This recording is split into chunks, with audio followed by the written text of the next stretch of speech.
I am known as Kiana, better known as Miss Kees Happy Hour.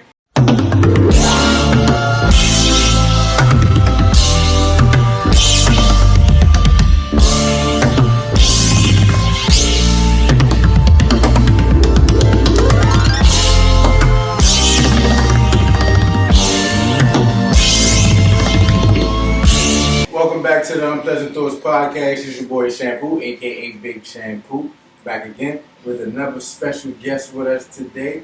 Let the people know your name, a little bit about what you do, and where they can find you. Okay. I am known as Kiana, better known as Miss Kees Happy Hour. You can find me on Instagram at Miss Kees Happy Hour on Instagram. You can find me on Facebook at my actual government name, Kiana. We'll talk about that later. We'll talk about that later. We'll put my name, my government out there. But yes, me. I'm known as the best bartender in the DMV. Your favorite. Let me say what I'm trying to say. Infused Mixologist. It's Kees from the Spadez table. You can find me on the Spadez table, and much, much more. What's up? All right. Appreciate you for coming through. Thank you for having me. I'm so happy to be here. Thank you. So, what we usually do, we just start from the beginning, learn a little bit about you. Where are you from? I am from the DMV. I'm from the PG area. Probably more so Carrollton, Palmer Park, right around the way. Not too far. I end up moving and graduating in Upper Marlboro, going to Douglas, my Douglas Eagles, yes indeed. I got my degree from Bowie State Bulldogs in finance. I started my business, first, backstory, been bartending almost 15 years. I ain't trying to get my age out there, but I've been a professional bartender in the industry for over a decade. From TGI Fridays for 11 years to Biz Next Door on U Street to the 8th Street Country Club until it closed down, all the way to the Point. By Navy Yard over there. I worked around. I started my business 5 years ago in the pandemic. You know, you was in the service industry. That's the number one factor for a lot of people who took a leap in the pandemic. There's a lot of people who had time on their hands. Some people discovered a new talent. Some people took advantage of something that they already knew how to do. So, what made you go into bartending? Was it something like you perhaps stumbled upon at a job and I like this, or was it something that you wanted to do? I mean, honestly, it's something kind of I stumbled on. Like my background before I got into the service industry was childcare. Mm-hmm. Like I was a certified daycare teacher right out of high school. I had my own classroom and everything. I went to school initially as an education major because I just knew I was going to be somebody's teacher. And then life happened, and I had to I was paying for school myself, so I had to get quick. I needed some quick cash.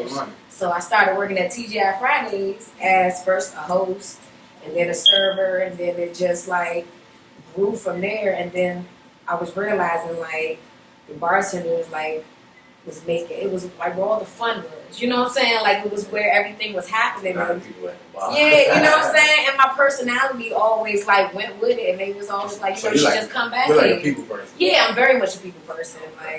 And what's crazy is I'm only like that, at work. Outside of that, I'm very much laid back. I always say when I get on behind the bar, I feel like it's showtime. You know what I'm saying? I'm on stage. You know what I'm saying? That's when it comes out. But after that, my social media. So that's the first place that you learned to make drinks? Yep. TGI Fridays. So they trained you? Oh yes. If you did you have to go to classes or they taught you? Oh no, if you really know anything about Fridays, they wrote the foundation of training bartenders. They were the original, so their training course was very extensive. Because of that, I can get hired anywhere as being a bartender. Because I worked there so long, they anybody who worked there know they're very anal. We got pour tested. So how long did it take you to feel comfortable to be able to be at the bar by yourself? That takes time. But in the industry, they throw you to the wolves. You either gonna get it, you gonna sink, or you gonna swim. I never bartended. The closest I got to that probably even even close to that, I used to be a barista. Okay. That's as close as I got to that. Which is kind of like they throw you to the walls as well, and then the difficult part about that when they got standards for certain things. Mm-hmm. I worked at Starbucks. People, they take you off the book. They want to add this many pumps of that. Extra shot of it. Same kind of concept when they buy the bar. How many times you go to the bar? Somebody say, "Can I get a strong island?" Now that's not what they drink. It's called a long island. So a little extra. That's what that means. Like, can you put a little in there? Like, people do it all the time. So, in the beginning, does people make it asking for like different moderations of the drink? Did that kind of throw you off as opposed to sticking to the standard? I mean, yeah. Like, I was in corporate bar for so long, so that was the standard. Like, when you go to certain bars, like. You probably go to a bar now, like, let's just say, like, you go to Dave & Buster's, and you realize they got clippers on their bottle. Like, they can't overpour. Like, certain corporate places do not, like, they test and they measure their liquor. Almost, if they wanted to, after every night, to see who's stealing. So, I'm not risking my job. Who making them drinks extra strong? Right. So, I'm not risking my buck. So, in the beginning, like, everything was by the book for me. Like, and then you go to certain places, like, and then you realize, like, where you can be a little more lax because, they're not as anal. Most corporate bars don't play that.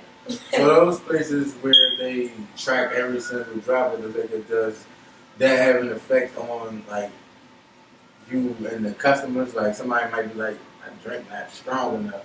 But that's all you could give them. I mean, sometimes it do. Like, if you got, like, most people go out, like, they just want to drink. But then you got certain people, like, who do, like, if you know somebody behind the bar, you might get shown love. And sometimes people expect that all the time. And it just be like even me, if I come to my bar and I say I risk it and I'm going to show you love, don't make my block hot by saying, like, you got me every time I'm going, when I ain't there, and they be like, yo, no, I'm going to get a strong island from here. Like, some people expect it, because, they go to certain bars and you can get a hookup. You know what I'm saying? Like, you can show some love, but it's a give and take. Like, you probably a regular. Like, take care of me, I take care of you type of thing. You know what I'm saying? So, I mean, sometimes it do, sometimes it don't, but it really depends on, like, where you are at clientele. Like, if your clientele is steady coming there, then you probably work at a bar where you can probably maneuver that. But if you ain't going to room Chris, talk about, hey, can you pour another shot up in there? I know this drink is $20. Yeah, I guess people know where they can get that off. Facts. So, that's a bartender. Some people, as a customer, they know. Yes, they know where they going. Some people still try it. Yes, they do. I mean, it ain't gonna hurt for trying. You know what I'm saying? Outside of perhaps your business, did you have a favorite place that you? I think my favorite place bartender was the 8th Street Country Club. Like, I had no idea that bar even existed until I started working there. And it was a 3-story bar, on 8th Street. You walk in, it had like an arcade, and then it had mini golf on the 2nd floor, and then it had a rooftop like bar. The dopest place I've ever worked. Like, the staff, like, everybody was like family. Like, it wasn't even like corporate is so much pressure. Like, I was in there, like, let's say something happened to me. Like, I didn't feel like I had to be dying to be like, yo, I can't come into work. They just be like, all right, like, the manager was, the owner, like, he used to work there, like, for over 15 years as a bartender, and then he took it over. So he had no problem being hands-on, getting in there, like, it was good vibes. That was probably my favorite place. Shout out, How did you discover that? So shout out to my boo Kasha. Like, somebody I bartended with, like, for a long time. Somebody I met at Ben's next door. She worked at the HP Country Club. And she's like, girl, we need a bartender. So she's like, come on. She's like, we're pretty much going to hire you. I did the interview. He loved my personality. Pretty much hired me on spot. So started working there. And then I was only there for, like, it was my shortest time ever. I was only there for like 3-4 months, and then they sold the place out of nowhere. No warning, no nothing. Like, hey, we're shutting it down. So you do like bartenders, y'all have like a circle where y'all might, perhaps like somebody told you about an opportunity. Like, is there like a I mean, kind of, sort of, like between anything. Like, you know, we all try to take care of each other. Like, dang, I'm down and out. Like, if you got, like, I need a bartending gig, you know, something like, if you worked in the industry, you know, long enough, you meet so many people, you meet so many connections. So that's another beautiful thing of it. So it's like, you never know who you're going to work with or who could connect you, you know, to something. Yeah, I can imagine bartenders. Like, you might just meet somebody just sitting at the bar, they drinking, get to tell you their whole life, but they might have an opportunity as well. Facts. That's the thing. I just from being at the bar, even watching movies. A lot of movies, you see people just at the bar. They incognito. Just get to, some of them just get to spilling their heart out. They probably had a rough day. I think, like, when I worked at Biz Next Door, I think that was the bar that had the most, like, celebrity or, like, high people come through. I think Jeezy came through after, like, his concert there. I just happened not to be there that day. Kid from Kid and Play, he was in there, and I had just clocked out when he came. They came at the very, very end of the night. He was cool as a mug. But I think that was the most, like... Who was the most famous person that you served? Who was the most famous person that I've served? Well, that's crazy now, because on the Spadez table, I done served so many people. I done had some legendary people. Like, I know you were saying Benz next door. I know I used to work on U Street, Bulls and Eyes, so I met a lot of celebrities. I know U Street. It's very that they come through a lot. Like, I didn't know a lot of people. Yep. And it was right next door to Ben's Chili Bowl, which was iconic. You know what I'm saying? It was ran by the same family. So familiar with it earlier. That's why I said I know you probably had some names come through that. I used to cook, but I used to do the serving on one day. We used to have people come through randomly. Everybody knew about Losing Odds. Like, that was the place to go. Like, on the late night. Food, because they open on Friday, Saturday, open 4 in the morning. Yeah, their line was always crazy. How was that? They had its days, you know, because sometimes at night, you know, a lot of people drunk, so that's tough to deal with sometimes. Hey, we taking so long. Yeah, so you understand, like, that. Yeah, but it was the good with the bad. Like I say, you met a lot of people. Like, I got pictures with J. Cole. Okay, that's nice. Served one of my favorite people I served was Flow Rider. Okay. They ate upstage, but, like, it was a tip. It was a table. I thought it was like 4 more they ate gratuity, but he had on top of that. That shit was pretty good. Same. That's why I was like, I think the customer service business is pretty good, because you never know, you need somebody. So, your business, let's get into how that came about during the pandemic. So, you know, during the pandemic, the service industry, we were the first to lose our jobs. Like, we were the first to go. So, and then on top of that, a lot of us, because we deal with tips, like, when they was giving out them stimulus, like, I couldn't get that shit to save my life. Like, I had a hard time getting myself. Like, a lot of people in my industry had a hard time getting, like, I didn't get it. Yeah, like, I didn't get it until, like, the very, very end. And that's, like I think I used, like, a portion of it to, like, start my business. But that, like, what it came down to, like, I was coming down. And, you know, at that time, everybody was doing their own thing. Like, you know, a lot of bartenders I knew was doing the to-go drinks. People was doing that at a point. Yeah, I remember that. I remember, like, you know, I've been in the industry for a long time. I had, like, people following. People was hitting me like, so why you not selling drinks? Because where you at? Like, you know what I'm saying? And I was just like, at the time, I was like, well, I just supporting, you know, other people. And I started thinking, I was just like, my money was getting, like, real low. And it was coming to a point, like, either I'm just going to try to spread this out as much as possible, or I got to do something. Finish something up. You know what I'm saying? I got to do something, because at that time, our industry, we didn't know when we was going to give out, you know. I understand that, too, because I was working at a coffee shop, but they had us on furlough. And it's just like, they just kept updating us, like, every month, like, saying, we still don't know. We still don't know, but we'll reach back out to you and let you know. So, I understand how that was. So, it was so up there, because, you know, we deal with so many people, so, like, we was the first to go and probably, like, the last to, like, get back in there. So, I was sitting in my house, and I was sipping, and I was smoking. And I was like,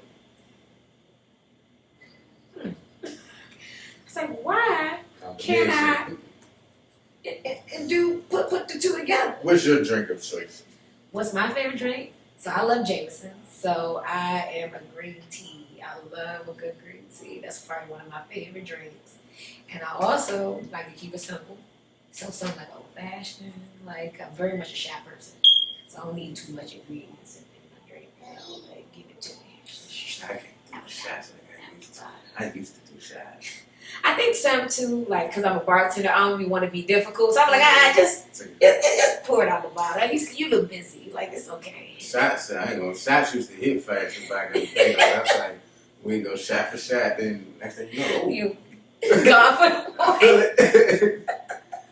Yeah, I understand. Like, you can take it slow. Like, I think I've probably been doing it so long, so I know, like, my limit. Like, I'm good. I'm good. That's what people's number one problem is. Facts. Their limit. And this is a lot of people. See, that's what I always say, the difference between people who, when they high and when they drunk. Because people, when they drunk, they be like, nah, I'm good. People, when they high, I'm high. Shit. They admit. But I'll take being high over drunk any day of the week. Drunk, like, I mean, maybe the older I get, that shit hit different. Like, I used to, can get it, be, jacked up, get up, pop up, take it back. Today, sometimes I be man down. I need the whole day to record. I got house 2 o'clock in the morning, I leave off work 4:30. Yeah, and struggling on autopilot. Like, I just knew I couldn't call it off. But then the night had so much fun, I was like, oh, shit. Then you realize, like, I've been up for like 24 hours. Like, shit. Insane. Yeah, like, I would take smoking over drinking all day. But. Not bad for the segue, but you were sipping and smoking, then you think. No, you good. So I was in my house, and I was like, on my laptop, I was sipping and smoking, and I was just like, why can't I do the two? So then I got on my, I'm very analytical. You know what I'm saying? So I got on my computer and I started doing research. Now, mind you, this was 5 years ago. Mm-hmm. Wasn't nobody doing infused cocktails at the time.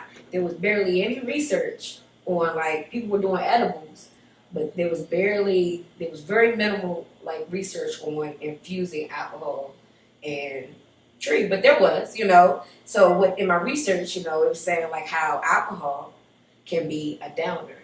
Mm-hmm. But if you know what you're doing, your tree brings you back. Balance. It's your balance. So I was just like, and I was like, how many times have I had a drink and smoke at the same time, right?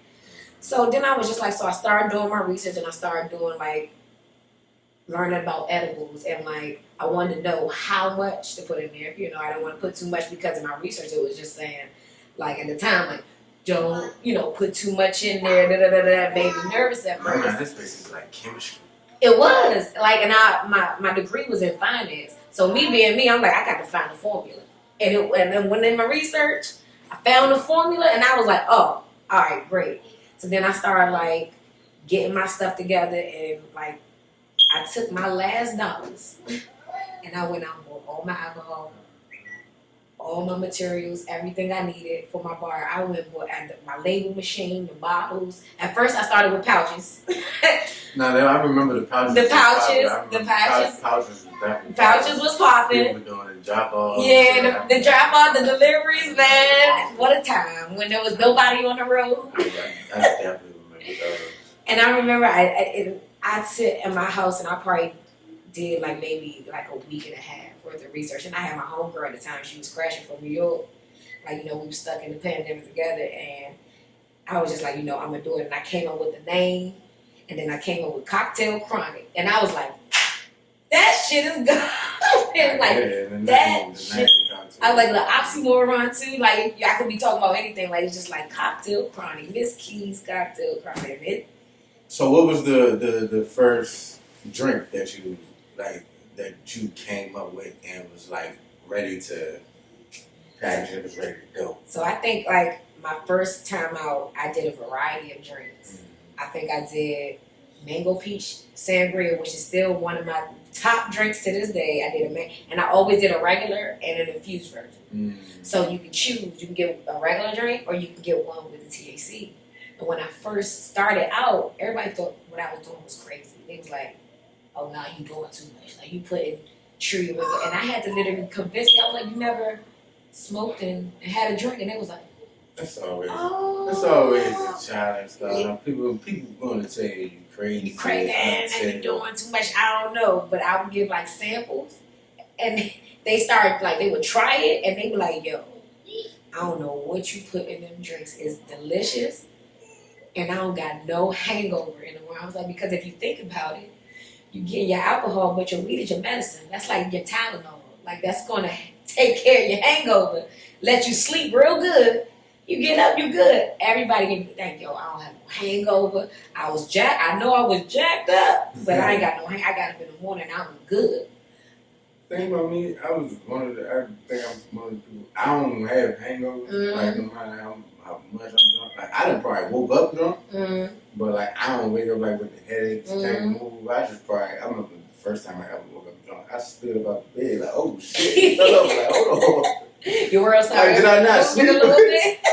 And I was just saying, like, no, I'm still drunk. I slept this shit off. It be like that. What the hell? You didn't get enough hours in. I was like, what the hell? That shit was so funny. But nah, I do understand the balance part because I had to, because I started smoking later on. I used to hang outside on the block. My nigga, I was the only one that didn't smoke. But I was the one that used to bring the drinks. Oh, the drinks, okay. I was the one to bring the drinks. Oh, you was the man. Oh. I used to have like this little mix I used to do. I used to have it in like 2-liter Coke bottle. Oh, what was your mix? It's a Paul Slime. Oh, take it back. Some E&J. You toxic. That was like back in the day. I ain't had neither one of them in so long. It's so long, but yeah, what time? I'm cool with not taking no E&J or Paul Slime for the But we gonna leave them with it. I used to have a mix. I used to get a half gallon of that, mix it with the Coke, come to the block with like 2 liters of Coke. Cause like I said, we on the block. So right. Police pull up, we got soda. Right. We got soda. Right. I used to have motherfuckers fucked up about that. Oh, but that combination, I don't know. Motherfuckers fucked up, but then I had started smoking. Then at first, I didn't know how to balance it because like drinking then smoking, I'd be sleepy because I probably was used to just drinking, so I would drink too much. And then smoke right there. Oh, you I'm tired. Going down. You was already going down from the alcohol. Yeah. Nah, that's why I like the infused drinks because you get mad to balance it out. Right. It took me a while to get that. Right. So yeah, that's a pretty good combination. You solving people's problems that they may not know that they had. Facts, okay? Like, because the edible gonna kick in while you sleep, you know what I'm saying? You gonna sleep off, you gonna wake up, you like, I don't know that I might need a little breakfast, but you know. So what's the rest of your flavors? So, I pretty much can make anything, but my signature drinks is the mango peach sangria. Sangrias is my thing. Like, something about, you know, and it's good for men and women, you know, like wine and a little bit of liquor, get the best of both worlds. No, I ain't wine. I'm gonna get you out the way. I was the same way. Like wine had to grow on me. You know, it's an acquired taste.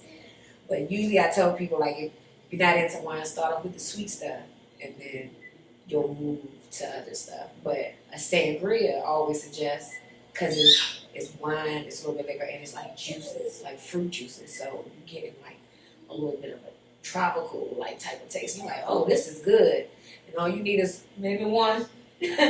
2, and you know, you're like, all right, I'm feeling all right, you know what I'm saying? Wine, just be careful, because I always say wine make you sleepy. Like wine, like if I had a long day, like, you know, sometimes you work at night, like I could be exhausted, but you know, I can't quite always come down, like after all of that, you know, going through, drink some wine, man, down, sure, no. Especially some red wine, that's just put you down. Makes sense. Like that's what I say. I never had wine or beer before. I've never tasted either one. So funny, the reason why I don't like the way wine smells. Okay. I don't know. Well, why do you smell? I don't just like the way none of them smell. Like I've been around. Okay. I don't know. That's probably a weird reason. No, it's not. I mean, because it's the aroma. You get the aroma first. It's kind of like me and Patron. Like from now, I can't drink nothing like I don't really drink vodka no more at all. Okay. But like I can't drink nothing redberry. Okay. Because back in my day, that's what we used to drink that shit all the time. Yeah. Like I rarely throw up, but if I ever threw up, it was some redberry. Yeah, like redberry. When it's the rocks and all that. Like redberry and cherry flavors used to taste like Robitussin. I can't smell no redberry. No, thank you. Y'all need to put that shit in my drink. Yeah, I usually don't go for the white liquor though. You know, so you're brown drink. Yeah, Long Island is my thing. That's what my. You know, Long Island has everything. Yeah, I know, but. Okay, but it's okay. Yeah, but the way it is, it's not like one overpower with the other. Touche. So, it's a good balance. You know what I'm saying? But like strictly vodka, the only vodka I remember I probably drunk in the last 5 to 10 parties like Tito's. Okay. But even then, I probably already drinking. That's probably the only thing left. So. Okay. Tropical margarita is one of my margarita drinks. No, tropical Long Island. Tropical Long Island. So what's tropical? So it's just a regular Long Island, but to like appease like some people who like it's a little too strong, we put like strawberry and like peach puree in it and it sweetens it up just a little bit. So do you prefer a sweeter drink or does like the strength of the drink that doesn't really bother you? I mean, the strength of the drink doesn't really bother me. Like you can have a strong drink and cover it up with fruit juice. It's like when people. I'm saying like probably the taste, like I'm saying without the cover. I mean, it depends on in the mood. Like sometimes, like most of the time, like I said, I'm going straight for like shot o'clock. Like you don't gotta do too much. But I could be in a mood like being social, and I'm like, all right, I'll sip. You know what I'm saying? Like I'm with somebody, like all right, let me get something I can just like sip and enjoy my drink, and then I get a shot later. But yeah. So let's continue with the evolution of business. Okay. So I put my stuff together. Then I had like my lineup. It was like a mango peach sangria. I had a margarita. I had a Long Island. I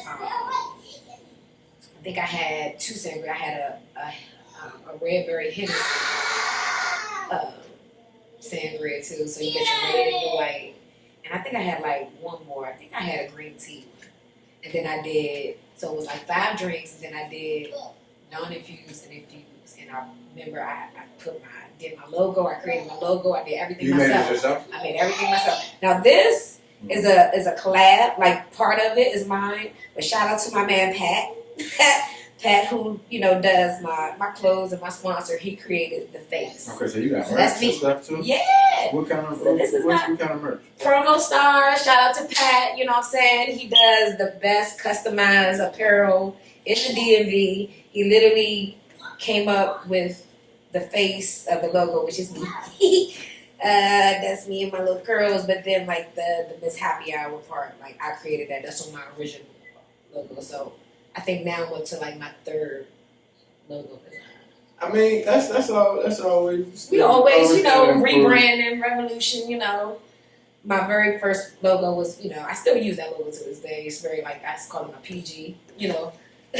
My PG label because it don't have a lot of the leaves and stuff like that. Yeah, because some people like I said, I've been bartending all the time, so some people don't want the tree part. So I can just give you just the drinks. You know what I'm saying?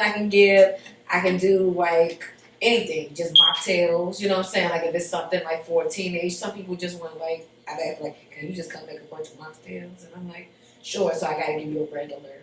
I don't want no trees around there. Because people be like, they see the tree like it's on my business card. They're like, so weed in this drink? I was like, I will never give you something that you don't know. I would definitely tell you if it was some herbs in there. I would never do that to anyone. I would never be like, hey, try this, and like, I'll tell you later. Like, oh, by the way, I would never, ever do that. So I definitely give you a forewarning of what you get into. So it started with the drinks, and then my first week, it was boom. Like people was like, oh, like once people got past it, like we did, I don't know what's going on. Like shit was booming, like. COVID wasn't nobody hardly on the road. Like, I was. Yeah, you can move. And then it grew to like me making other stuff. Like I got tired of people asking me, well, you got other stuff too? Like, I would have the infused drinks. They were like, well, you got the herb, you got this. So then I started making. I used to outsource what I used to like infuse my drinks with, and I got tired of outsourcing. I was like, I can make this syrup, myself. So then it grew to I started making agave and infused honey, and then the canna butters, and then the coconut oils, and then so that way I'm like, now you can get my drinks, but you can infuse whatever you want. You know what I'm saying? Like you can infuse your water, and then I was realizing like certain like the health benefits. Yeah. Like with honey, like the honey, and then I was realizing, and then when I started really diving into it, I started really understanding the health benefits. Do you sell the waters? I don't sell. I sell the honeys. Like, but if you want some, I can. I would say not the devil's lane. Yeah, no, but I was just like, once you have the, the base, like what you drinking now, you could just put something in there, and all of a sudden you got it becomes something different. It becomes something else. You know what I'm saying? So then, that started taking off. And then the more and more I was doing it, we really became an herbalist because I started getting clients that was dealing with cancer, arthritis, and my products was helping them with their pain and helping them sleep and their appetite. And I was telling people I don't do what I do because I ain't trying to get people, or jacked up. Herb is a medicine. It's the most natural medicine to man. And when I started helping people, that's when I was just like. I get that. I had essence. Recipe that my mother though. She was like in her 60s. She ain't been smoking. She been sick for that. You know what I'm saying? But she was like, I be up all night, and sometimes I don't be having no appetite. I was like, I got something for you. I got something for you. Something real simple, She knew about. My mother ate. Probably spoke before I was born. Last time she spoke, I got her back smoking in her 60s, but you know what I'm saying, that shit was helping her. You know what I'm saying? She could learn how to roll up and get all that shit. So it was with the legalization, people became more acceptable to the older crowd it took them a while because they think it was different because back in the day, you going to jail. Facts. You going to jail. Facts. It had a stigma. You walk outside, niggas outside smoking on the block. Police right down the street, niggas outside smoking on the block. And when you understand it, older folks looking at it like it's it's a bad thing. It's a bad thing. Technically it is, but it's medicine. Smoking that shit. It ain't crack. Yeah, facts. they got it in the same it's a boat. leaf. They got it in the same boat as crack and all that. Yes, that's what they used to because it was illegal. Facts. Just like those. People went to jail over there, back in the day. You know what I'm saying? There was a lot of people serving time. Shout out to Obama for starting a revolution. Starting time, doing time over weed. You know what I'm saying? Now we looking back on it that was dumb. It was insane. They done took away a lot of people. Insane. Over some, but I guess that's the government. As long as they can make money off it, they needed to figure out how to control. Even now, gambling. Yep. You know what I'm saying? They let you gamble free. Yep. That was something they wouldn't. What a time, right? You know what I'm saying? Yeah. Because they know they found their way in. Facts. As long as they can capitalize on it. Because if you went over a certain amount of gambling, we take now we take exactly. Oh, you having a little too much fun. Yeah, we want some of that. You know exactly. I haven't won a taxable amount yet. Luckily. I'd rather take that because that means I got some money. I got some money. Got some money coming to you. If they take something, all right, I got some. Facts. Yeah. So was there an adjustment period from when you started to when the pandemic started to end? Yes. So of course, when I first started, and people just at home, you know what I'm saying? So they had nothing to do but sit at home and drink. So, I was rocking. And then when the pandemic started opening back up a little bit, when everybody first went outside, step started to slow down, just a little bit. People were still rocking with me, but it's now I can go to the bar. I can go back to the bar again, you know what I'm saying? I'm back outside, I'm dying to be back outside. So it slowed down a little bit, and then people really started remember when we first went outside, and we had another outbreak or something, and people started really doing private events, and that's when you start picking really back up again. Because even now, we still outside, but people, I think COVID gave us a more comfortability about people we know. Yeah. So private events have taken off more than ever. You know what I'm saying? So I was already doing like, you know, as a dry handler, like I'm a licensed bartender, like I can do the private events. So it's like now I can take the products and, you know, like, you know, and outsource through that. So then I started like really like promoting through like private events. So private events is what like got me back, you know, moving. But you know, entrepreneurship, it's a roller coaster. Speaking of like promo, what is your number one source of promo for your business? At one point it was me, but it's probably when I got on the Spadez table, you know, and I'm very that's why I read you. Yeah, you know what I'm saying? Like that's very much in the background. That forced me to really like put on like my business and just kind of step out there. So I think like coming onto the Spadez table and them shouting me out, like, and I was able to promote that through that too. So that was probably the most promo I got, you know, with my business. And then when I got my clothes sponsor, he promotes me too, you know, so you know, stuff like that too. One more question before we get into the Spadez table. Have you, since you started your business, have you like got behind somebody else's bar? Like, yeah. You know, I would jump. Yeah, so, you know, I feel like, you know, as an entrepreneur, we got like in Jamaica, we got like 10 jobs, you know what I'm saying? Because you need a job to pay for your job, and, you know, need a job to pay for your regular bills and, you know, stuff like that. I'm sorry.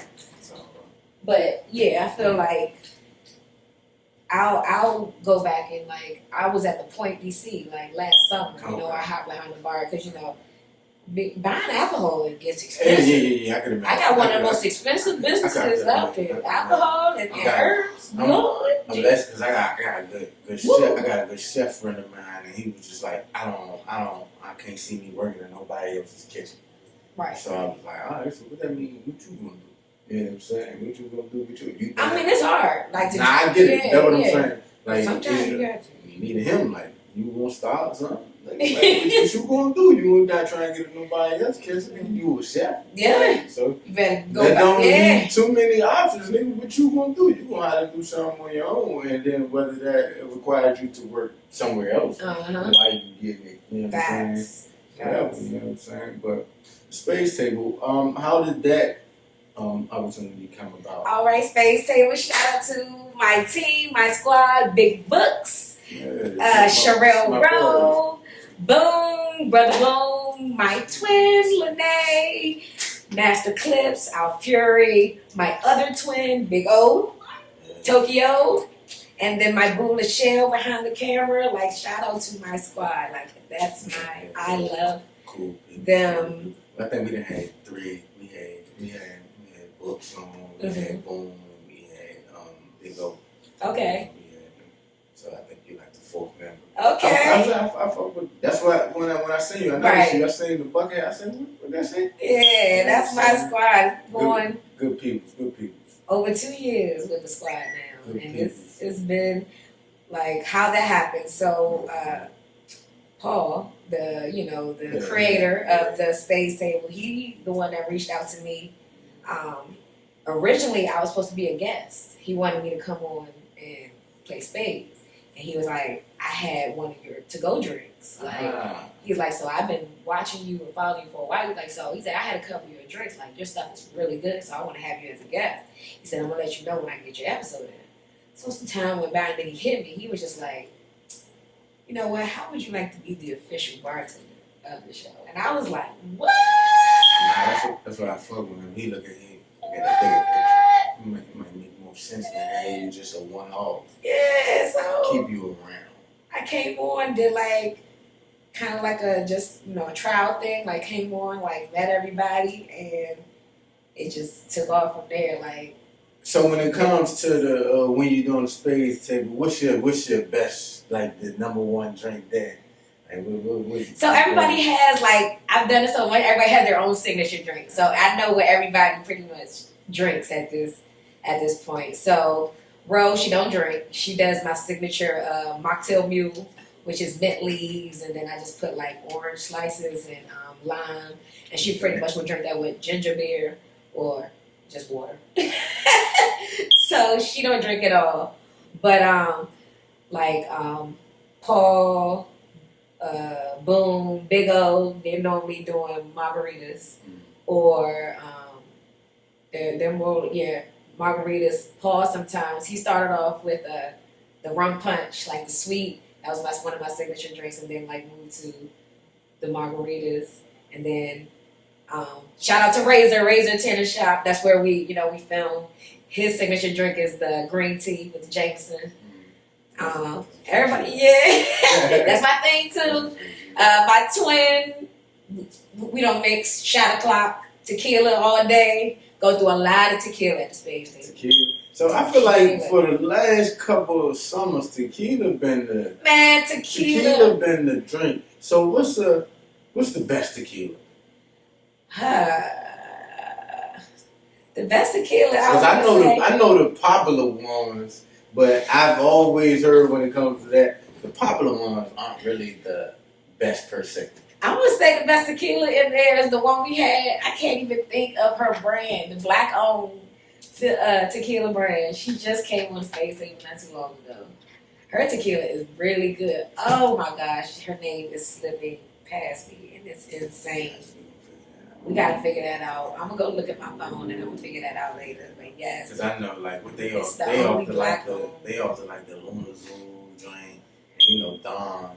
Oh yeah, so generally what's popular. That's what I'm saying. That's what's popular. Okay, so what's popular is Don, Casamigos. What else? What's the my boy be drinking tequila. He be having what's the rock drink, the Turban or something? It's one with the L. The Luna Zoo? Yes, that one. The one with it's like black. I think like skulls on it or something like that. You know what I'm talking about? But I don't know the name. See, I ain't really a tequila. I do tequila if that's what's there. If that's what's there. But that's not really.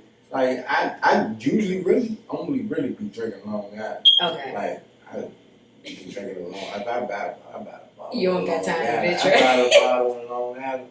But if somebody else has something else, right, I will partake. You partake just because. Partake. Just Long Island. Long Island is your drink. My go-to. Okay, so ain't nothing wrong with that. Ain't nothing wrong with that. I venture out every now and then. Listen, we like, okay? Green tea is my go-to if I'm a drink. Either that or a margarita. My boy Rick, I know he fuck with the tequilas and the whiskeys. Okay. Oh yeah, I remember my Jameson. So like he didn't bought some shit like sometimes he'll buy different bottles just because I never had it. Right. See this is a bottle. So he probably more distinguished drinker than I am. Yeah. Tea Capri. That is the name of the tequila. Tea Capri. Shout out to her. So that tequila is. Yes, that is really. So I need to try that. Really good. That's everywhere, Delaware. Yeah, don't get me lying. I know she just got it out in a bunch of stores. Don't get me which ones out there, but I think you can go locally and go get it. I'm gonna have to try it. Or I'm gonna tell my boy to get it. Tell my boy, hey, try that. Give me a shot though. That's the one right there. That's pretty good. So how is it being on set at that place and then just, what I'm saying, just observing how it is? Does that make you want to get in front of the camera sometimes? Or I'm cool behind. I mean, at first I was very much like, I always say I'm Ace Boogie. Like, I like being in the background, you know what I'm saying? I can make the move. Like, I don't got to be in the spotlight. But lately, I've done more. You get used to, being in the, cameras as much as, like, we film. And lately, I've been put in front of the camera way more. Like, sometimes, like, somebody don't know how to play spades on the space table. I got to come and assist. So you good with the space? Yeah. Oh yeah. Oh, right. I ain't got no cards in me. You know what I'm saying? We all know. I think every time I've been on the table, I think I'm undefeated. But you know what I'm saying? We just, you know what I'm saying? We don't poke. You know what I'm saying? But yeah. So I've come on the camera a little bit more. I've done I've been an extra in like a few like movies. Cause shout out to my twin Lene, big director and producer, and she'll call me twin. Yeah, but I haven't quite officially met her. Yeah, like she'll, I'll go and do something like if she has a project, like be a little extra and something like that. I've been doing that lately. Like we did a video on domestic violence where I took a lead role, in like a video, and Cardi Reed like picked it up, and that was so that was a speaking role. It was Kai Fair. I don't even know who that is. Shout out to Kai, but he did a song on The Best of Ballads, and it was the video for the song. Video. So it was me and Twin like doing the lead role in a video, and that was like that was real different. Like that was real big. So, Sam, with that being said, is getting in front of the camera something that you want to do more? I think so. I think like now, like I'm doing it, like, and it's fun. You know what I'm saying? Like, the atmosphere is fun. You know, like meeting new people. You know, and like you don't even realize how much talent comes out of this area. You know, from doing this podcast, that's how I really kind of got to discover that, because us doing interviews, like this whole platform doing interviews, kind of stumbled upon it. Yeah. Like we were doing just topic episodes. We be talking, us as amongst friends, and then sometimes we had, we invite out women friends too. You know what I'm saying? We just be talking about topics back and forth. But I think it was some women's business month or something. But we wanted to. I'm like, we should interview some women with businesses. But it really was hard to get women through. So we had one. We had shout out to Sweet Intentions Bakery. Okay, all right. Our first ever interview. Okay, Sweet Intentions. We had her come through, but then after that, it was like, all right. So the women, like we knew women personally reaching out to them, but we couldn't get them come through and talk about their business. But they will come through on a topic episode. So what we decided to do, let's just interview anyone who's doing something that they love to do. Right. You know what I'm saying? So it doesn't have to be women. They don't have to be in a particular field or anything. Like second interview was somebody who had a dog kennel. Okay. You know what I'm saying? We did somebody who sells life insurance, body waxers. You know what I'm saying? Right. So it's just highlighting the community. You know. And then my whole thing, I'm not a people person, right? Like you say, you are. So if this is getting in front of the camera, it is something that it takes adjusting, but like you say, once you do it, you're like, it's alright. It's alright. Not that bad. I'm worried about that. I'm worried about too much. Like, God. Overthinking. Absolutely. Overthinking it. You know what I'm saying? So that's alright, man. So with the like I said, with that, is there any other things that you would like to venture into that you haven't already touched on? I mean, as of right now, because, with me not only working events, I used to throw my own events.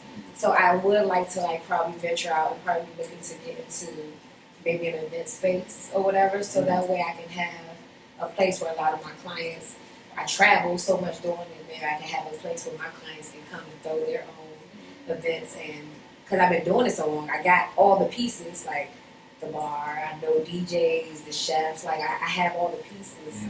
But, COVID hit, venue finding, became a little difficult, especially, if you want something that's 420 friendly, you know what I'm saying? Things like that. So the dream is to, get an event space. So that way, don't get me wrong, I love what I do, but I can put somebody else, teach them what I do, and I can kind of step back and just manage. You know what I'm saying? I feel like that's always, entrepreneurship, I feel like that's the biggest goal. To I've done this for so long. I had the opportunity to pass it on and still be a part of it. Yeah. Like you said when you was at the history room, jump in when you need it. Yeah. But I got I'm good. People. I got people. I ain't got to do it all the time. This is not where I wanted to be, but kind of overall, this is I had a lot of fun with it. But that was the bigger thing. In front of the camera was not mine.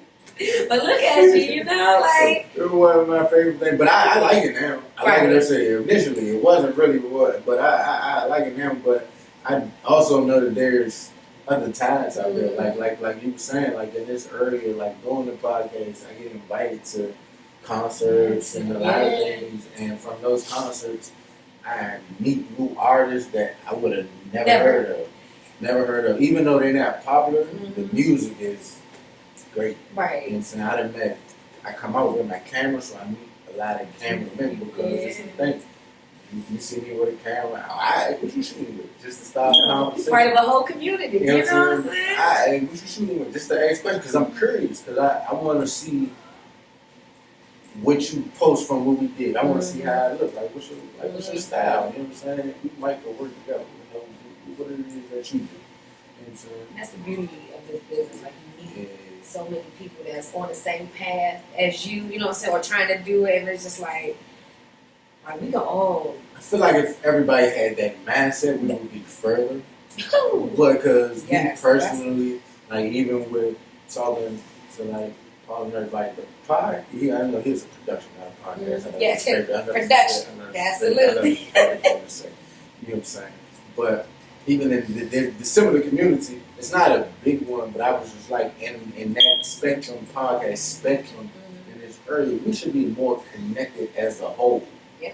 You know what I'm saying? Because it's not like, I don't feel like, some people might be more popular than the other, but nobody is that big where somebody would be able to look down upon someone. And plus, this area as a whole, when it comes to music, we're not a big space for music like that spreads out worldwide. The problem is you're so competitive. That's what I'm saying. That's why I say I don't look at any show or podcast as my competition. I watch all of them. I don't look at any of them as competition. Same. If any of them will ever come on in, they won't. Because I feel like we're stronger together. And I be thinking like, if you have somebody on your show and I have them on mine, two totally different experiences. Facts. Two totally different experiences. We don't have to compete, but I feel like with the rest of the world, like if you look at big artists when they dropping tapes, they gonna hit all the joints. You know what I'm saying? Because it's different. It's different. You're gonna reach different listeners. You go different viewers, like a different audience. Like you never know who's going to be watching or listening on somebody else's platform. That's why I'm like, if we all like my biggest thing is like we can all eat. It is money out here for everyone to eat. It's so much. In other cultures, they bound together like that's. It's the hardest part. It's the hardest part because I guess these things are new. Mm-hmm. Like all these like for example, like rap wasn't the thing yet back. You know what I'm saying? I don't want to tell my age either, but like when I was in high school, it wasn't that many rappers. There weren't that many rappers at all. I used to rap when I was in high school. So I don't know. Go-Go was the that was it. That's all. You know what I'm saying? Wasn't really no rappers. You probably had Wale. You know what I'm saying? I feel like Wale, whatever, but rap wasn't as popular as it is now amongst the residents. Like we might listen to rap. But Go-Go was our rap star. Yeah, that's what it is. That's what it was. Like now I could go to a rap concert every week. There was no way that was the thing. Yep. You was going to the Go-Go's. That's what it was. But it's just like it's broke. But I don't really feel like they used to certain things. So they like this area doesn't have like someone who did music that's still here to give the guidelines. So I think that's what every business, like even podcasts, like we new to it. So we all learn. So even if you're the most popular, it's not bad to reach out to others. That's why I like the mindset. You say you get behind the scene. You know, like and we all can learn from you know, I've been doing this shit for a long time. Like, get me wrong, I love what I do, but it's the most exhausting. Like, no funny. Me and my boy, man, I met him. I was really doing this with. We kind of like was doing this before podcast was a word. Man. We was on MySpace, bro. MySpace. Which y'all know about MySpace. Calling myself old on camera. We was real live coders back in the day. We used to put the music on there. The background. Hold on. It take you all day to do that. But like we had MySpace page with the music. We had a little joint called In Radio. We used to be on the Uvu with the webcam, just recording. Like we used to do that. We used to do a lot of stuff. So that's how I got into camera work when I used to rap. So I was like, to record yourself? Yeah, my cousin had a digital camera. So I used to shoot out videos. Okay. You know what I'm saying? So, I'm still on YouTube, but it's on another page. It's not on my page. I can't even get into my old account. Oh, with the MySpace? Nah, my YouTube. I didn't even know that junk existed. I googled that just out of curiosity. Like, that junk still exists. Yeah, I got a YouTube with a video like 14 years ago, but I don't know the password. I don't know the email, but I'm subscribed to it. But like, I got videos with like 10,000 plays. I'm like, damn, I probably could have been some. Man, I'm like, you keep reposting that. You have no idea when I see that. Like, I probably could get some money on this shit, but I don't know the password to get in this shit. Because I think YouTube owned by Google now. Oh, they weren't owned by Google at that point. You got right them level. I think y'all owe me a couple bands. I was like, look, I know it's me. You ain't gonna believe I can send you a picture. It's you know, this is me. Please give me the password. Please, okay? Please. I know that joint probably can get some monetization. Yeah. So, are there any other drinks or anything that you coming up with that aren't already part of the menu? Like, are you still searching for new flavors? Are you good where you at? Yeah, I mean, I'm pretty much good where I'm at. Like, every party, like, especially when I do private events, the host normally provides the liquor. Like, if I'm just, bartending the event. So, like I said, I've been bartending so long, I can make anything from anything. So, sometimes you got to work with what you have. So, I have to come up with new drinks all the time on the spot. Like, all right, so bartending party, and they got 4 bottles in here, 1 bottle of wine. Long Island's in the 10 real as it is. Like sometimes, you come up with stuff on the spot. Like, but I innovate with drinks all the time. Like, I'm always, especially like looking like, with social media, like people always posting how to drink and stuff. I'm always up for innovation, and they're doing so much with drinks now. They smoking drinks, and like at Fridays, the little smoke bubble and stuff like that. Like, I did a Does that affect the taste? No. It's just for no. For theatrics. Like, I did a party for a girl who got her woman who got her master's degree, and she asked me to work with dries. It was my first time working with dries, and did the drink display, so with the smoke and stuff. And I was like, okay, that was pretty cool. I was like, I never did it. She was like, I'm gonna send you a YouTube. So I spent like 2 days Googling how to work with dries. That's like the #1 thing, YouTube University, what they call it. There's a lot of things you can learn. A lot of things like on the internet. That, you can type it. And how to dog die. Yeah. Somebody's going to tell you. So, is that something, do you have a YouTube page?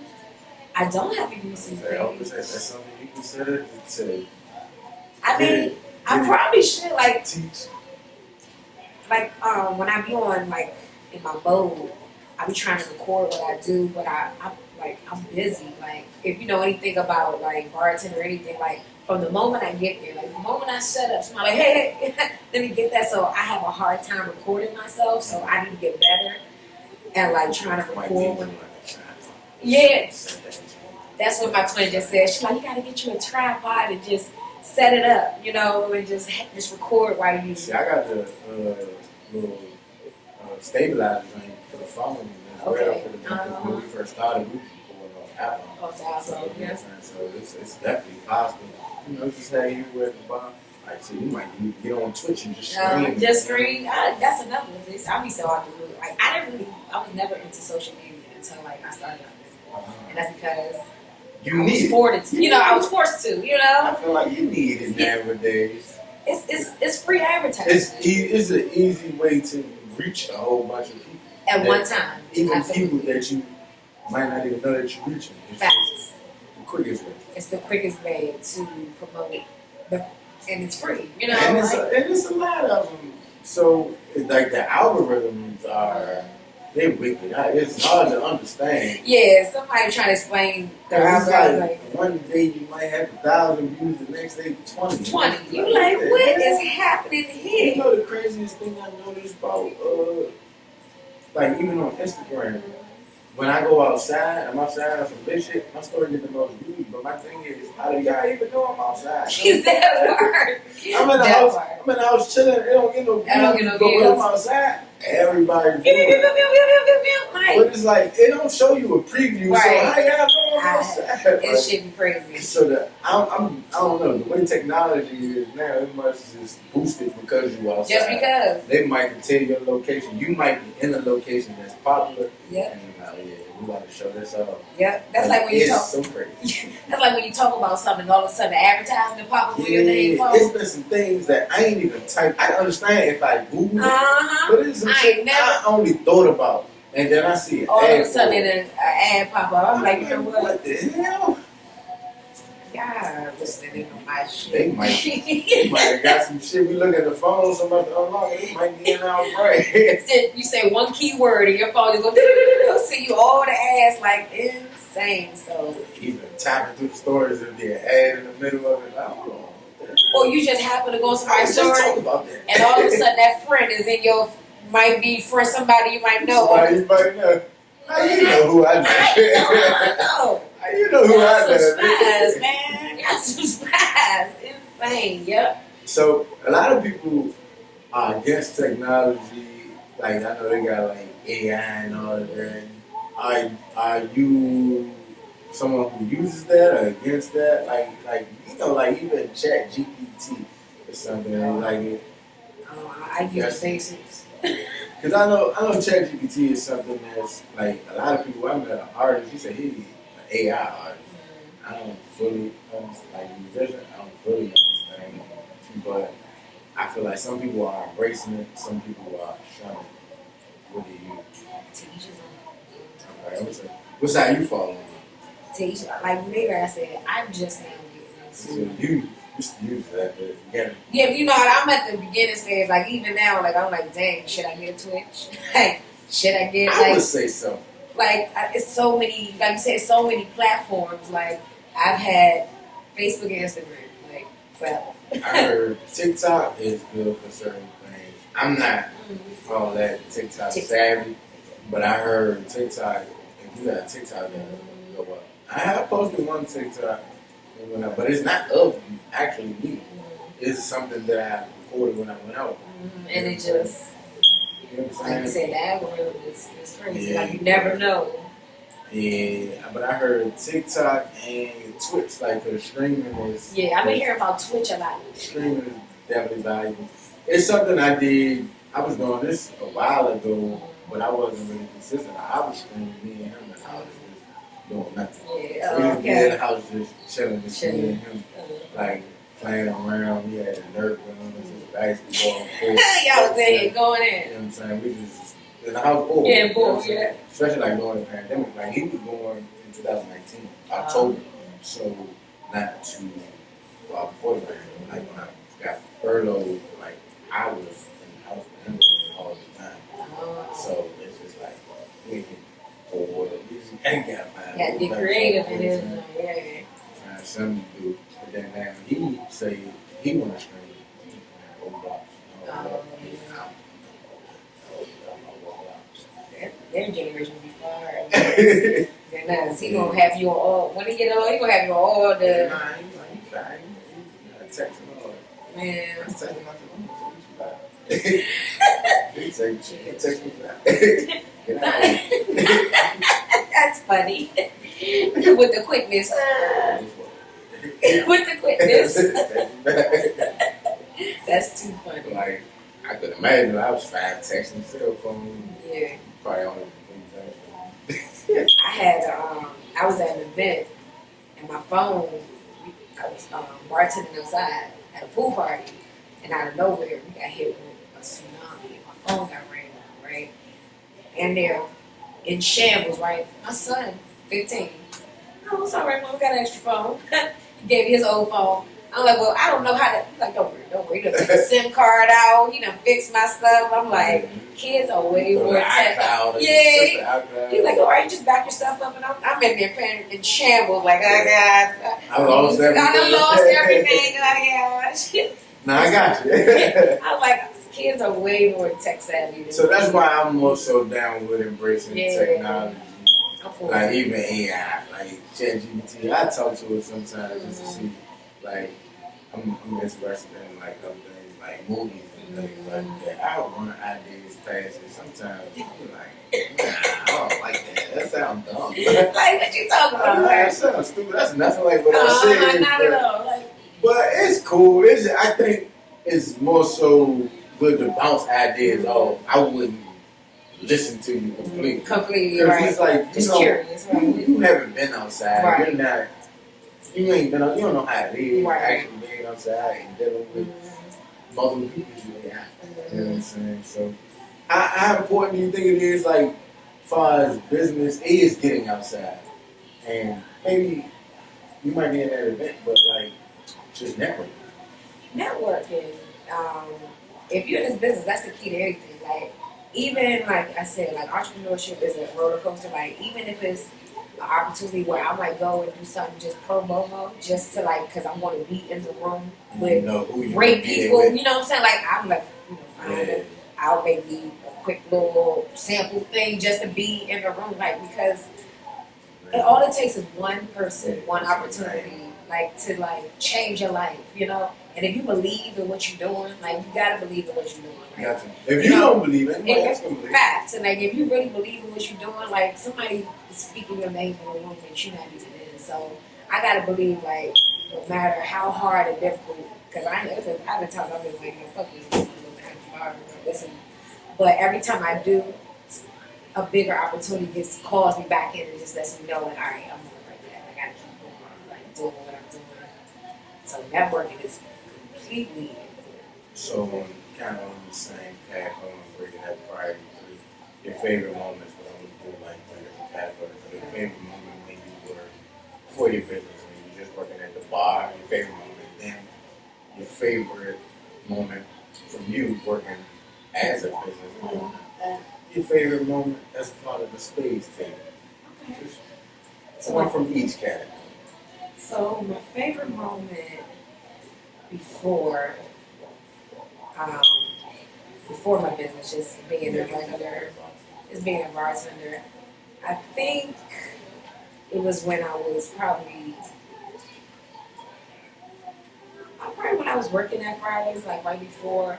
I was there so long, so I was like top bartender, like the shifts I wanted, you know, like in the trenches, you know, like had a good team. Which joint was you at? I was at Bowie for 5 years. That was back in the day when that was like Club Bowie. Like, I don't know if you ever been to TGI Fridays and Bowie back in the day when we used to have DJ nights and security to get in there. People was pussy popping on the handstand out on the bar. Okay, insane. I was at. It was a time. It was a time. And then I was at Columbia for 6 years. That was a doozy because that was a hell of a drive. Like 6 years. I even down to, I'm like, I don't know how I made that drive every. You know what though? But sometimes we don't know it in the moment, but it's worth it. It's worth it, you know. It is. We may not know it in the moment, yeah. But it's worth it. So maybe, sacrifices. You know, I think maybe that was like, because I was at my peak. I'm still peaking. But no. But I would think like that's like when I really became into like my bartending. Like when I was like, all right, like this is what I need to do. Like when you started your peak. And we used to have these things called bar competition. So I think my peak moment is like I was in bar comp, and there's this legendary bartender named Biz. He was somebody. I know he liked that. So Friday's bar competition back in the day was like elite thing. Like it was, we shut our bar down. Like, and then like the managers. That's what I used to have to flip bottles. Don't ask me to flip a bottle today, but I used to do tricks and flips, and we used to have They teach you that in the training? Yeah, all of that. You know, freehand. Like I used to do all of that, and I think like my peak moment is when I placed second next to like Ben, and he is so good. He won the competition. They sent you all the way to Vegas. He is like won like plenty, like multiple times. When you win, it's something like $10,000 a paid vacation. Like it's huge, you know. Like so that was like placing next to him. I was like, okay, I got it well, but I could place next to that guy. I was like, that was probably my people. Like my whole family came out to watch me like perform, like behind the bar. Like our bar was like sold out. It was packed. I played second. Like that was. So during my business, I think probably my peak moment was when I first like came on the gate, like because I had everything rapping on that, and for like I think like my first, you know what I'm saying, like I get that because that's the feeling like I got a lot to lose, but bam, like and then it hit, you know what I'm saying, like all right. It worked out. It worked out. Like I don't feel like it's kind of probably ain't no better feeling than when I could lose everything, but I could gain everything. Well, and you land on the and you land you gain on the good side. The good side, absolutely. Because when I said to my last dollars, I was like, man, this don't work. This don't work out. If my kids used to drink alcohol, like not my kids, I would never do that, y'all. Pandemic was a different time. It was a different time. I was bored. Like I built a drone. I built a computer. Oh. And then I found out I can't even use the computer, so I had to pack it up and send it back. Oh. Like, because I was getting into video editing. Okay. I had bought a MacBook, which I spent so much money. But I still use it to this day to edit everything. Everything, yeah. Because like I used to edit back in the day, Windows Movie Maker type shit. But the MacBook I bought today, it come with all of the top editing things. So I got shit on there for editing, special effects, music. I can make a song with it. I don't even do that shit. Just because but if I ever needed to, maybe I need to use shit. I come across a lot of artists. Maybe I know. Might have an artist like that. You never know. You never know. Singing. I mean, I used to do music. That's kind of what got me. Like, even though I don't rap anymore, do music anymore, I still got the ear for it. Yeah. Like when I started, I used to be in a group of 10 people. Oh, you was rapping. Okay. I know you rap. I was saying you sing too. Okay. I can sing. It's gonna sound good. Not in just gonna sound. Which we gonna jump into too, because I had another question because I love karaoke. But okay. But let's get that last moment. Okay. Let's get that last moment. The favorite from Space Tag. Favorite from the Space Tag. I think it was probably like when I first got on there. Like my first real episode was Red Grant. Oh yeah, we interviewed him too. Red Grant, cool. And he is a cool dude, and I think cool nigga. Yeah. Like my boy used to record around the corner. He pulled up to the joint, backed up in the Maserati. You can definitely tell you from here, like his swag is that's when he was running for mayor too. Yeah. I think that was the moment I was just like, okay. Another word, like okay. Confidence. I was like, okay, like this is dope. Like cool, bro. That's yeah. So that was probably like everybody else like we have on there is amazing. But yeah, that was people. Yeah. I'm subscribed. Subscribe to the Space Table. Yes, indeed. Yeah. Yes, indeed. Please. I definitely watching, man. I follow all the shows, productions, and podcasts. Okay, yeah. Categorized. I follow them all because I support. Like, you can have who I have. Your interview ain't gonna be the same as mine. And that's not talking about quality, but it's just, different. Yeah, absolutely. Agreed. So I be feeling like if I can pass somebody off to someone else, I would. Absolutely. I wouldn't do that. I really have no problem. Shout out to all platforms, everybody following your dreams, doing what you want to do. I feel like the area needs a bigger media space because with media, the artists can go up. Yeah. The entrepreneurs can go up. Absolutely. Everyone can go up. But we gotta think outside of this area as well, which is what a lot of people don't do. A lot of people get area fame and felt like they were top of the world and started acting funny to people in the area. You gotta understand, you in a city. And when you go outside, it's a big world. It's 50 states, but DC is just a city. You know what I'm saying? Maryland is just one state out of 50. Like, you got to understand, we not the biggest. Get yourself out there. Like, you gotta humble yourself. Because you can't be big here and go somewhere else. Nobody knows. And no one knows anything. Like, we've had a lot of people telling tales of that. But we also had people saying that they even got more love from outside, which I feel like is a problem.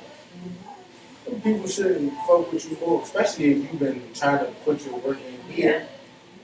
You should be somebody that boosts them up so people out of state can know that your place fuck with you. I think that's like probably one of the most humbling things about this entrepreneurial journey is like when you find out like it can be the ones closest to you that don't support you, and you get more support and love from complete strangers and then sometimes the higher you climb, the weirder people get that's closer to you. Like, oh, you think you big, you know what I'm saying? And I'm not. Like, I'm just doing me. I'm working hard. Like, I can't be proud of what I'm doing. I can't talk about my business 24/7 because because at the same time, what you doing now started as an idea. So for you to actually see it come into fruition, no matter how hard it was, how big it is, like, you should feel good. Absolutely. You should feel good. And if I'm your man, you should be proud of me too. You know what I'm saying? Like, but you know, should. Absolutely. That's not everyone, man. So, crab in the barrel, but it's also like, I mean, crabs get in the barrel. That's not what crabs naturally habitat. That's their natural habitat. Crabs weren't born in the barrel.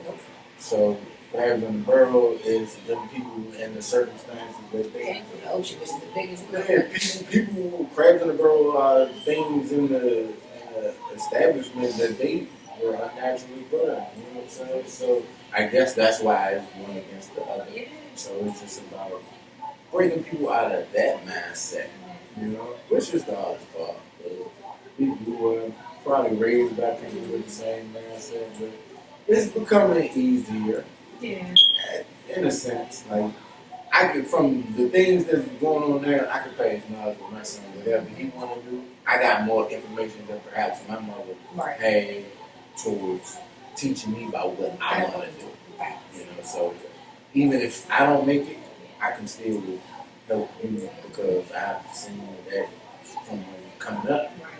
It's way more opportunity. Way more opportunity. And that's why I kind of love like our generation a little bit.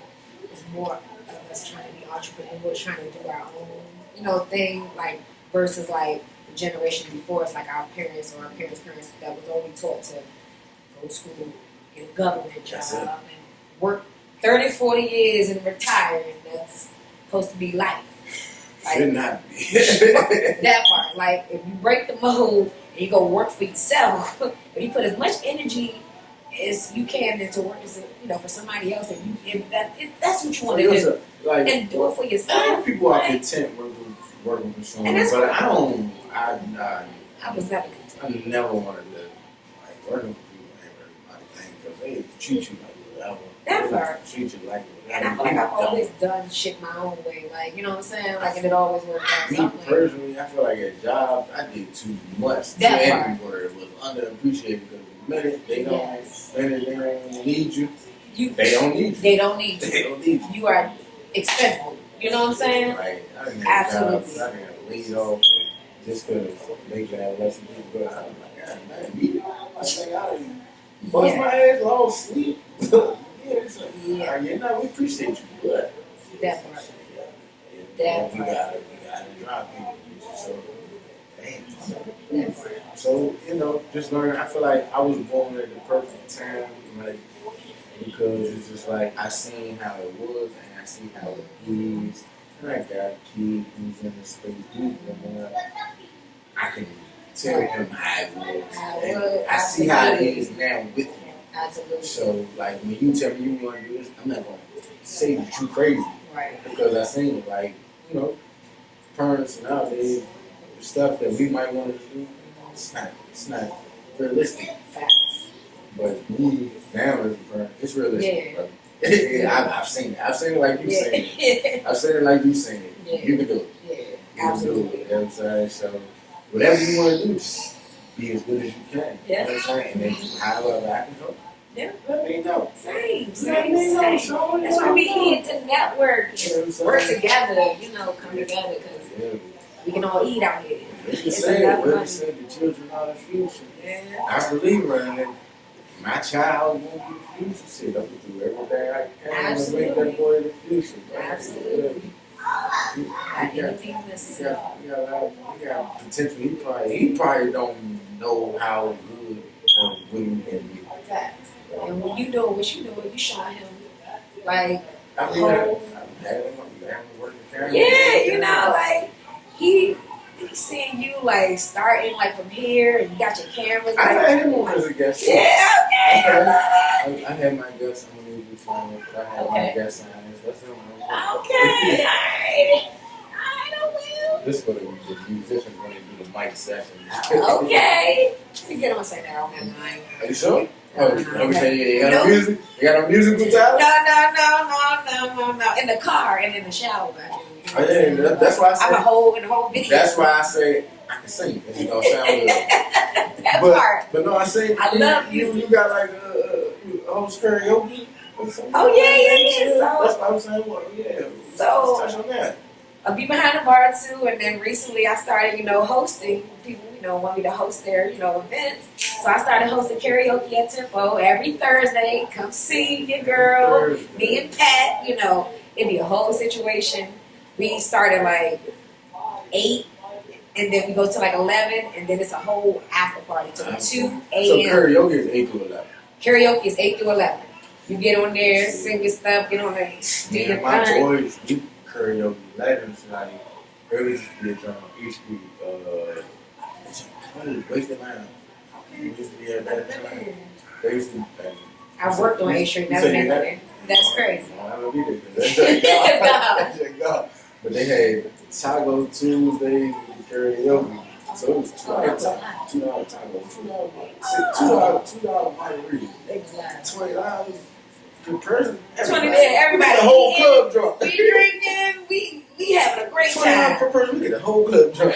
But now, but they had. We used to come in with the hoodies, so we got the hoodies with the DJ said, I'm supposed to come in.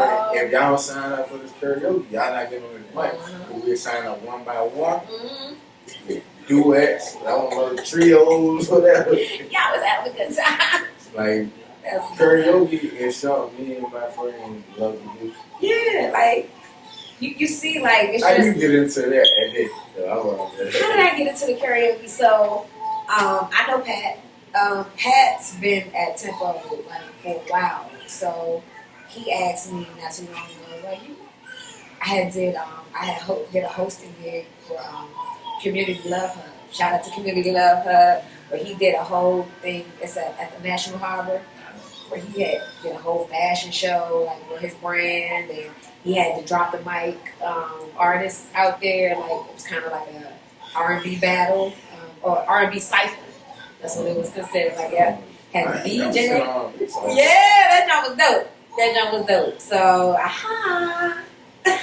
So yeah, it was pretty dope. So I had hosted that and then posted that, and I kind of like was getting like a lot of buzz, and so that led into like I want to do host every Thursday. Did you get behind the mic and be singing on it? So recently, like they've been asking me to get on there, so I don't sing. I do a little rapping, and I did a little Young Doll. See, when I do karaoke, I go all on. See, I don't want to hear me sing for real. Look, I be in the front, but I probably be the worst singer. So that's why I had my boys back me up. But if we all sound bad, then y'all not just focusing on you sounding bad.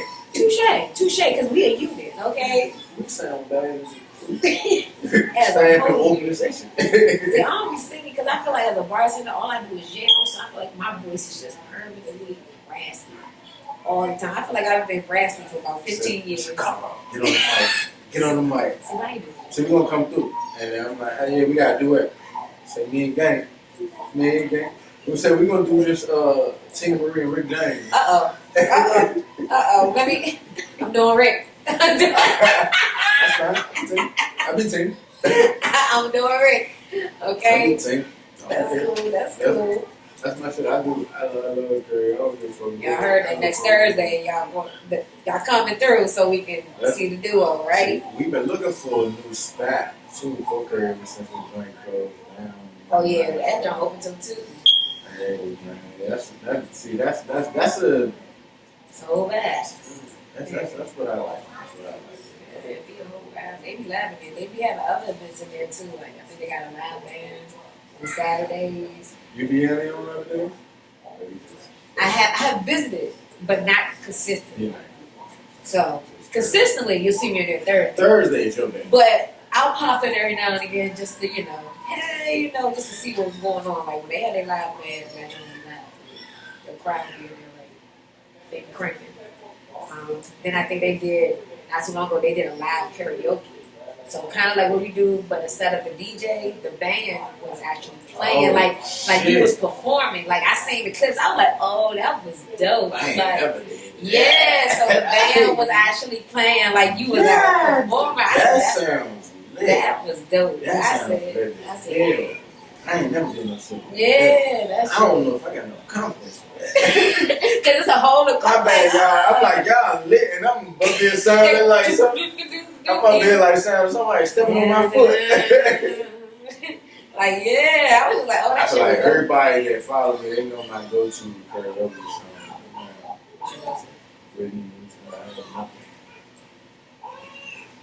You know why? I tell you, because they be like, what? They be like, what? But the thing is, I know that's a song that's gonna get everybody singing with me. Oh, absolutely. To the point,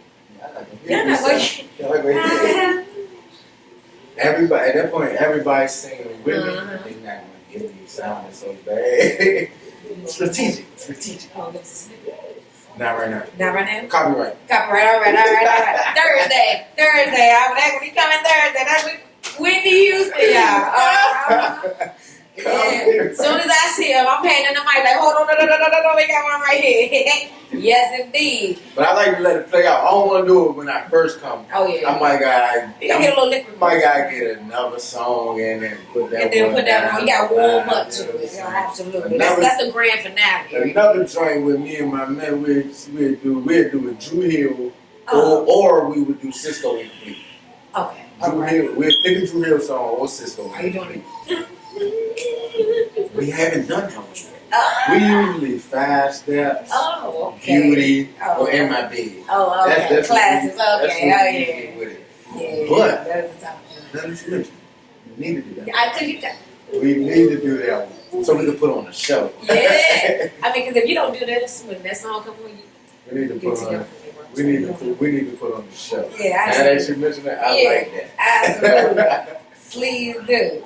I'm just gonna come up there and just one time. I'm funny. I got motherfuckers love when I post my videos of me at a karaoke because I go to different joints. And one joint, I feel like that's the most intimidating because it's like a stage. And everybody looking at it. It's not a stage, but it's like a step up. It's like a stage. And everybody looking at you. Oh shit! Like a display, like I got an audience. Like it's not like in a lounge or everybody whatever you hear. It's like everybody you facing. You gotta look at them too. You looking at them in the face. They looking at you in the face. I was like, oh shit! Under pressure. Yeah, it's different. Like when you got one of them eyes on you, that's good. I was like, oh my god, but I was doing Whitney. Oh, okay. So they ended up joining. Oh, the crowd was like, but you know, I think it is. It's a nigga singing that Whitney song that make them like, okay. Okay. All right. And you look young too. So they probably like, okay, young man, what you know about Whitney? Thank you. Listen, black on black. I don't know what's old. I think old is like 67. That part. Old is 67. We're not claiming old. 67. Okay, that's I'm why. not as young as I used to be. Yeah. I had a hold yesterday. Me and my boy, he was at court for 6 hours. I don't know how I got out of bed today. You felt all that. That's a whole workout. Here. Oh my goodness. I was like, I don't know how I got out of bed today. I was like, 6 hours. You was going. That's all right there. All right, yeah. I'm like, boy. I shot around with my son for like an hour, and I was like, we in the group chat. Everybody in the group chat, niggas talking about my toes. You know it's that when your toes hurt. My feet was on fire leaving that court. I was like, oh my God. As soon as you sit down in the car. I brought my Crocs with me, yo. And I was like, damn, it still hurts. It hurt to step. Oh, man. I was like, hey, next week, because we try to ball every Sunday. Okay.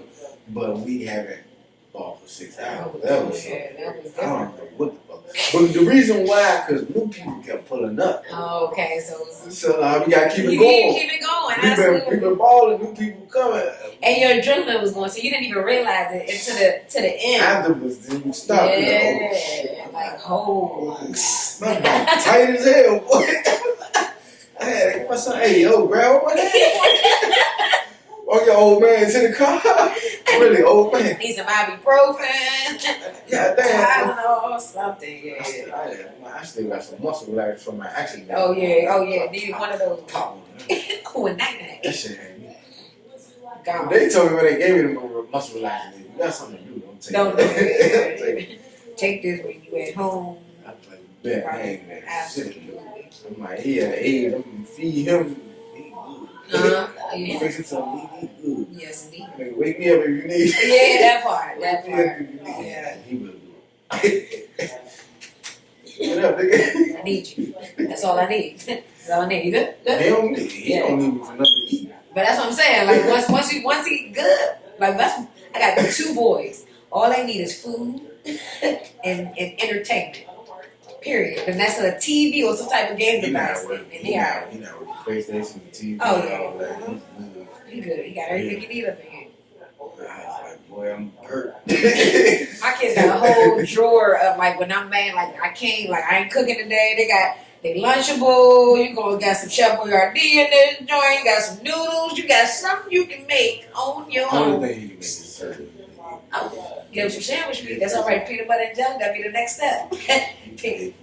Oh, okay. I forgot he lived. Nah, he just pick ice.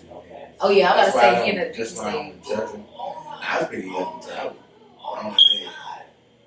but he less than me. I thought I was bad. I'm like, he don't eat shit. He don't eat hamburgers. He barely eat chicken. Yeah, it's for the same 3-4 things. It's alright. Kids go through that. His favorite shit is steak and rice though. I'm like, why you eat like steak and rice? Like you didn't grow up with rich parents. Like, I know me. I know you steak and rice. I know you we ain't rich, nigga. Like, hold on. I was like, she got some money, I don't know. Like, hold on, I don't need to eat steak and rice every day. She got some money, I don't know. You know, hold on, who's cooking steak and rice around here? That is, yeah. Nah, that used to be my thing. That used to be my thing. That's where you got it from. But I'm like, why you stuck with that? I eat chicken, I eat everything. Right. Like, I eat lamb. I didn't gave him lamb and lied and said it was steak. So he didn't eat oxtail. I told him steak. He don't know he ate that stuff. Yeah, But if I outright offer him lamb and oxtail, bro, you would have had it. Yeah, that's what I'm saying. It'll change. I see what I like. Sometimes you got a lot of the kids with the food. Yeah, my kids went through the same thing. Like my mom used to have me eat liver and shit. Yeah. But she'll tell me it was something else. My oldest went through a phase where he thought he was gonna eat with McDonald's, and I wasn't even going to McDonald's. I'm like, what makes you think? And then he would make himself vomit if I try to give him something else. Cereal. Oh, he used to light my soul. He don't be asking for nothing but cereal and chicken nuggets. Oh yeah. I was like, no, bro. I'm like, you gotta do something else. My youngest son went through a phase where he didn't eat. Kind of like your son, like he didn't like French fries, like he didn't like regular stuff. He like carrot sticks and like celery, which was great. He'll look at the shit. But I'm like, man, that's all you eat? Like this. I'm not feeding you or something. A lot of great things. You know? Turkey wings one time. What do you think it was chicken? Oh, you tore that thing up. Turkey wings. Like just start chopping it up and telling them whatever you need. Yeah, I totally tell them. You tell them, yeah, there's that. You got to eat. You like, oh, you got to tell them, come here. No, we're not gonna talk about what's going on. When you bring chicken nuggets. That part. When you bring it out, tell them it's steak. Okay? We both know it's a lamb chop. Don't take that bone off. Take that bone out. I'm gonna say you don't even understand lamb chop. That's a luxury meal, man. Look at that shit. $50 for like 3 pieces. Like nigga, you tripping. Okay? Shit. You tripping. Boy, you better eat that shit. I barely get to eat. I can't even afford to eat this shit all the time. That part. Seeing your kid pick over something like you, listen, when we was growing up, we had the kids' table, okay? We couldn't even go to the cookout and eat the good shit. Ribs. We couldn't eat the ribs and stuff. We had hot dogs and hamburgers. That's all the fuck we can touch. The crabs. He don't like none of that. He like, no, thank you. I'm good with cereal and steak and rice. Like, you just look at it. I'm good. I got my like steak. it. I like it. If you tried it, you be like, no, I don't like it. I'm like, no, you ain't tried it. Yeah, that big They say just trust me.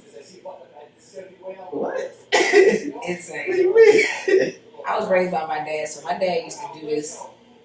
I used to be like, what's that? Girl, don't matter, just open your mouth. I be like, I got a thing where now, he be like, can I have a snack? I say, not until you taste this, try it. So, like, yeah, my dad used to be like, but you don't trust me? I just say, mad, eat mac and cheese, all that type of shit. You can't get no You snack unless you try that part, yeah. Try it. Yeah, that's all kids. But, let the people know anything else you got coming, what you got going on, and where they can find you. All right, so once again, I'm your girl, Miss Key of Miss Key's Happy Hour. I'm also Miss Key on the Spadez Table. You can catch me on the Spadez Table. We stream a new episode every Monday on YouTube and Spotify. Shout out to my crew, my Spadez Table crew. Great guest, by the way. You can catch me on Thursdays at Tempo hosting karaoke. We're going to see his debut on Whitney soon. We're going to stream it. We're going to stream it. We're going to stream it, okay? You can catch me on my Instagram is Miss Kees Happy Hour. My last one was Hack, so it's Miss Kees with an S. Miss Kees Happy Hour on Instagram. Oh, you didn't get your baby? You got happy ones. I was trying real hard. I ain't want to start over. I got my shit. Man, it hurts so bad to start over. I ain't even over. That shit hurt my feelings. My man, they had my man pick my man. Girl, I don't know what she did. They had them on the FaceTime. They had the hack on the FaceTime. Man, I was sending that hack all kind of. Shout out to them. He was trying to milk people. I knew how to money. People was hitting me like, "Hey, you asking for $100? You alright?" I'm like, "What?" He was asking everybody for $100, but that's how everybody like. I knew that one. Yeah, someone they was like, I knew that one. Like I had somebody tell me like they almost got me, but when they was. He said, I asked them something, and they don't you know they go to that general, like, yeah, he was like, man, this ain't you. They're like, of course it is. He started off the joint with, yo, he hit everybody, because the messages were still, when I got my page back, the messages were still, he'd be like, yo, oh God, can I get $100? He was asking everybody. Everybody, I was just like, yo. I don't ask people for money. I don't ask everybody knew that was not, everybody knew. Niggas, my phone was blowing up that day. Man, that shit was, I was in shambles mode. I was like, yo, I kept trying to hack into that. I was telling everybody, like, yo, just report it. Report the page. I had a few people like, man, I was cussing them damn hackers. I was like, man, give my friend her page back. I appreciate you. Like, it was so crazy because the hacker, and I got the podcast page, they hit up the podcast page pretending to be me. And I'm like, nigga, this is me. I'm like, nigga, this is me. Get the fuck off my page. You mother sucker, you. Get the fuck off my page. Give me my shit back, bitch.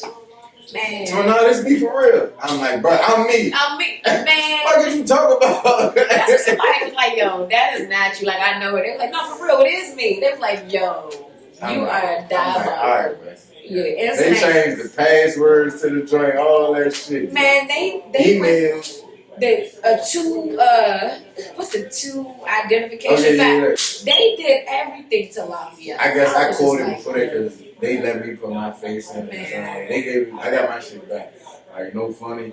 That shit was a hassle that whole day. My phone was going crazy. People was telling me, people say, hey, you know your phone happened? I was like, yeah, I know. I was like, I don't know what to do about it.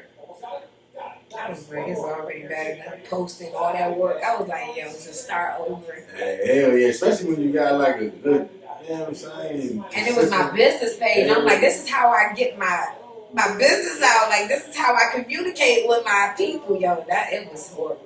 Like, when I started my new page, I that shit was mute for, like, I had a hard time, like, accepting, like, I had to start a new page. Like, then I was like, all right, yo, maybe. Because the way they got me, they hacked somebody who I already follow and knew. Mm-hmm. So that's what they were reaching out to everybody. They would reach out to somebody, probably asking for money, then hack. Oh, yeah, that's But they ain't getting no money on me. I don't understand.